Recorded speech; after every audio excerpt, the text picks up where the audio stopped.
ایک خاوند گھر سے نکلا ہے تو بیوی کو کہہ گیا ہے جب تک میں واپس نہ لوٹوں گھر سے نہ نکلنا. 2 گلیاں چھوڑ کے والد رہتے ہیں.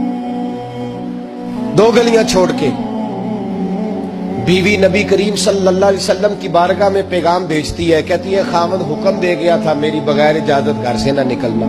اب تو بیوی کہتی ہے میں پڑھی لکھی ہوں. کل میں ایک اسکالر کو سن رہی تھی, وہ کہہ رہا تھا بیوی کے بڑے حقوق ہیں, جو مرضی چاہے کر سکتی ہے, اور اللہ خیر کرے اگر بیوی بی ایڈ کر لے پھر تو معاملہ ہی ختم ہو گیا. وہ کہتی ہے تو مجھے کر فارغ. خاوند جہاد پہ چلا گیا, کسی سفر پہ چلے گئے, کہہ گئے میری اجازت کے بغیر گھر سے نہ نکلنا.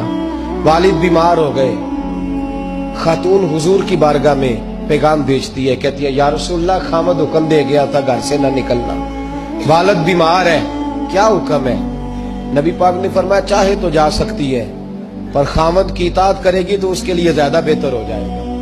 2-4 دن کے بعد پھر پیغام بھیجتی ہے, کہتی ہے محبوبہ باپ شدید بیمار ہے, حکم کیا ہے؟ نبی پاک علیہ الصلوۃ والسلام نے فرمایا چاہے تو جا سکتی ہے, کیونکہ حضور شارع ہے نا, مختار ہے شرعی معاملات میں, کسی کو چاہے تو کسی چیز کی بھی اجازت عطا فرما سکتے ہیں. فرمایا میں اجازت دیتا ہوں جا سکتی ہے, پر خاوند کی اطاعت میں رہے گی تو اس کے لیے بہتر. حد ہو گئی بھائیو, حد ہو گئی. عرض کرتی ہے حضور باپ انتقال کر گیا ہے, باپ انتقال کر گیا, بیٹی ہوں کیا کروں, رہ نہیں سکتی.